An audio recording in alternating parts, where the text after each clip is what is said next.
বুধবার বিকেল নামতেই চিলির ইস্টার আইল্যান্ডের আকাশ ধীরে ধীরে অন্ধকারচ্ছন্ন হয়ে পড়ে। স্থানীয় বাসিন্দা ও পর্যটকরা ভিড় করেন সেখানে।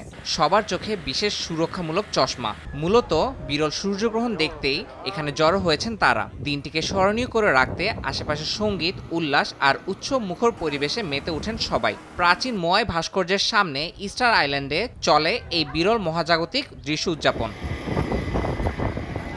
মার্কিন মহাকাশ গবেষণা সংস্থা নাসা জানিয়েছে, এই সূর্যগ্রহণে চাঁদ সূর্যকে পুরোপুরি ঢাকতে পারেনি, কারণ চাঁদ পৃথিবী থেকে অনেক দূরে ছিল।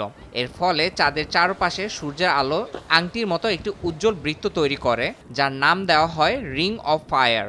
সূর্যগ্রহণের সময় সূর্যের চারপাশে উজ্জ্বল আংটির মতন আলো তৈরি হওয়ায় মহাজাগতিক দৃশ্যপটে এটি বিরল ও উপভোগের বিষয় হয়ে দাঁড়িয়েছে। প্রায় 1,75,000 মানুষ এই সূর্যগ্রহণ সরাসরি প্রত্যক্ষ করেন। ইস্টার আইল্যান্ড ও আশেপাশের এলাকা থেকে এই বিরল দৃশ্য দেখা গেছে। তবে দক্ষিণ আমেরিকা, অ্যান্টার্কটিকা ও হাওয়াই অঞ্চল থেকেও আংশিকভাবে এই বিরল দৃশ্য দেখেছেন অনেকে। ইয়াসিন মোহাম্মদ জিসান, সময় সংবাদ।